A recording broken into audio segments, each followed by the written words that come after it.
Dalam kebutuhan sehari-hari, kita banyak mengonsumsi beragam bahan pangan. Contoh bahan makanan bergizi adalah sayur dan buah, serta juga ada telur, daging, hingga susu.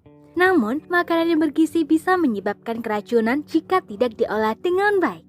Penyebab keracunan makanan bukan hanya karena makanan basi atau kadaluarsa, bisa jadi kesalahan dalam mengolah makanan yang bergizi menjadi racun. Lantas, makanan bergizi mana saja yang akan menyebabkan keracunan bila tidak diolah dengan baik? Sayur dan buah. Konsumsi buah dan sayur dalam jumlah cukup setiap hari sangat baik bagi tubuh kita. Di dalam buah dan sayur, terdapat berbagai nutrisi serta vitamin yang baik untuk tubuh, terutama anak-anak yang sedang dalam masa pertumbuhan.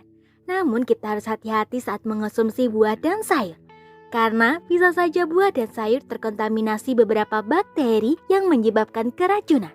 Buah dan sayur bisa saja terkontaminasi bakteri Salmonella, Listeria Campylobacter atau E. coli.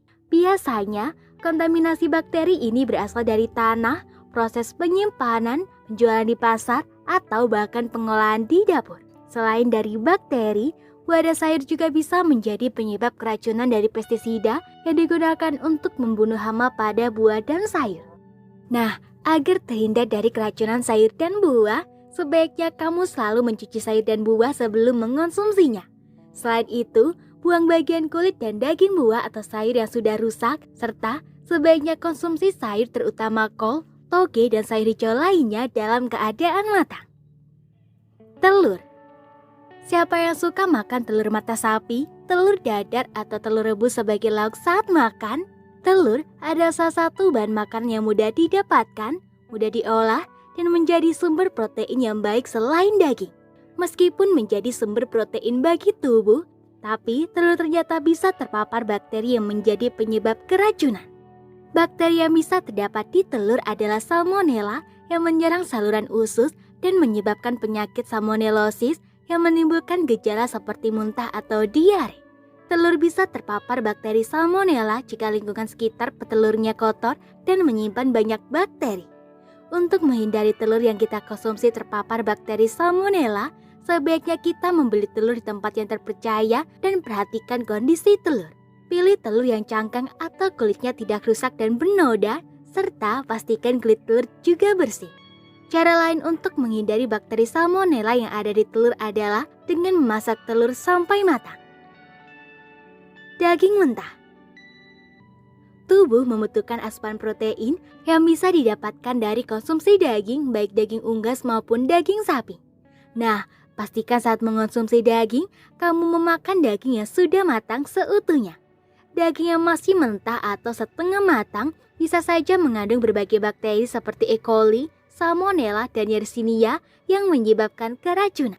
Mengonsumsi daging yang matang akan mencegah keracunan makanan karena berbagai bakteri tadi. Selain itu, kamu juga bisa menyimpan daging mentah di tempat yang bersih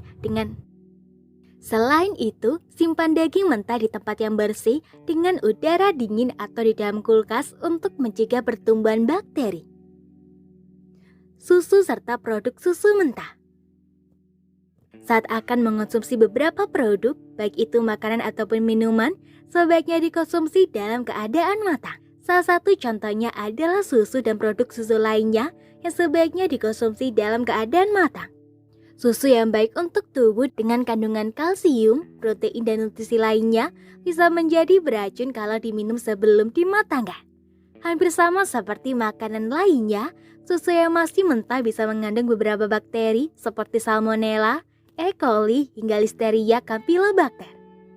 Tapi kamu tidak perlu takut untuk mengonsumsi susu karena susu yang sudah matang dengan melalui proses pasteurisasi aman dikonsumsi.